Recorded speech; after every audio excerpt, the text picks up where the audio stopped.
네, 여러분 안녕하십니까? Q5 English입니다. 오늘은 문제, 사안 이렇게 번역되는 problem, issue, matter 이 세 단어를 자세히 비교해 보도록 하겠습니다. 영어를 학습하시면서 어떤 문제들이 있나요? 그 문제가 무엇이든 Q5 English와 함께 하나하나씩 풀어가시죠. 애청, 구독, 좋아요, 알림 설정 꼭 확인 부탁드리고요.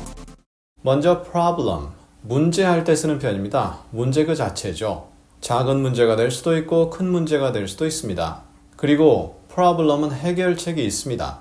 일상어체로 편하게 쓸 수 있는데요. 학교에서 문제 풀다 할 때 그럴 때도 problem입니다. I see it as an urgent problem. 나는 그것을 긴급한 문제로 본다. CASB죠. A를 B로 보다 이러한 내용인데요. urgent하다, 긴급하다, 시급하다 해서 저희 과거 강의에서 다룬 바 있습니다. 링크 통해 확인해 주시고요. 시급한 문제다. 그런 문제의 경우는 해결책이 있다란 느낌으로 전달될 수 있죠. I have 10 problems to solve. 해결할 문제가 10개가 있다. 이럴 때는 학교에서 푸는 문제가 될 수도 있습니다. 물론 학교 외에도 직장에서도 문제가 10개가 주어진다. 그럼 그것을 해결해야 되는 거죠.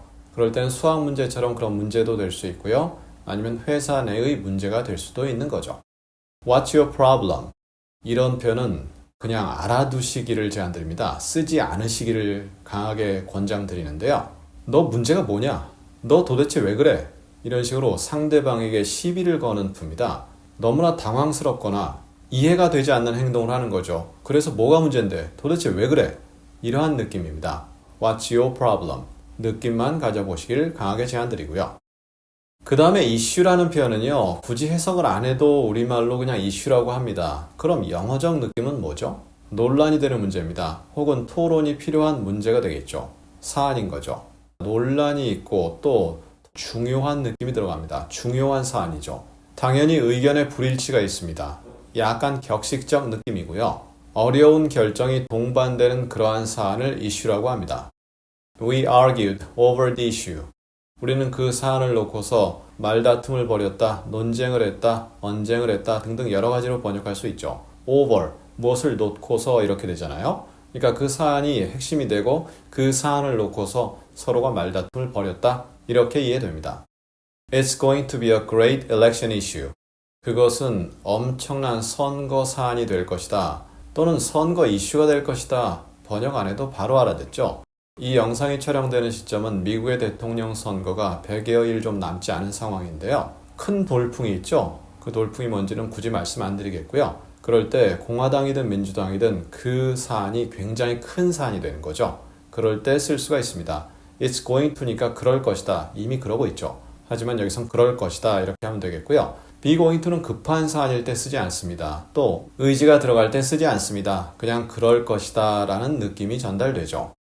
We are dealing with a lot of peripheral issues.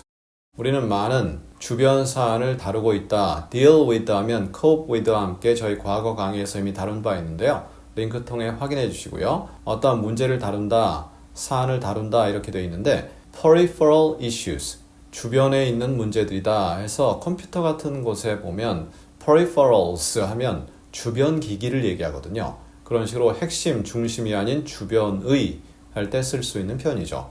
알아두시면 손해 없겠죠? 그 다음에 matter인데요. 이것은 관심을 가지고 다루어야 되는 문제죠. 그런데 꼭 문제는 아닐 수도 있는 거죠. 그리고 비격식적인 느낌에서 problem과 동일하게 쓰일 수 있습니다. 좀 더 격식적 느낌이고요. 법률적 사안을 다룰 때 많이 쓰게 되거든요. What's the matter?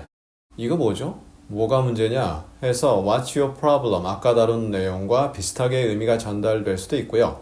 아니면 현재 어떤 사안이 다루어지고 있죠? 라고 중립적으로 질문하는 개념이 될 수도 있고요. 앞뒤 분위기, 그곳에서의 분위기, 그 장소에서의 분위기가 이 표현의 의미를 좀 더 확실히 결정하는 거죠. Drones are another matter entirely. 드론이라는 것은 완전히 다른 문제다, 다른 사안이다. 드론을 찬성하는지 반대하는지 모르겠고요. 논의가 좀 더 필요한 사안입니다. 드론에 대한 관심이 크죠. 그리고 그 관심을 가지고 자세히 다루어야 되는 문제이기도 하고요. 아마 드론이 활성화되면 지금 어느 정도까지는 예상할 수 있지만 또는 예상하지 못한 문제들이 마구 드러날 수 있거든요. 그러한 느낌이 이 matter에 있는 거죠. 드론이란 완전히 다른 문제다. I have a few matters to attend to. attend to까지 씁니다. 그리고 뒤에 문제라든가 사안이 나오게 되는데요. 그럴 때는 관심을 기울인다라는 느낌입니다. 그래서 여기서 나온 명사가 attention이죠. attention의 전치사도 역시 to가 오게 됩니다. 그럼 나 다루어야 될 몇 가지 사안이 있다. 그냥 국어로는 동일하게 해석이 됩니다. 문제가 있다 이렇게 되지만 관심을 가지고 다루어야 되고요. 그것이 진짜 우리가 얘기하는 problem의 문제가 아닐 수도 있다. 이렇게 바라보는 거죠. 앞뒤 문맥이 주어진다면 좀 더 확실히 이해가 될 수 있죠. 자, 이렇게 해서 오늘 problem, issue, matter 그렇게 복잡하진 않은데요.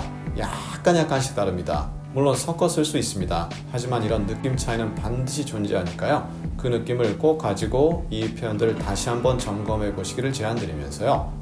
그럼 우리 다음 시간에는 problem으로 이루어진 여러 예문들을 하나하나씩 나누어 보도록 하겠습니다. 단순하고 쉽다고 생각하시나요? 아닙니다. 다음 시간에 그 내용을 직접 확인해 보시도록 하겠습니다. 감사합니다.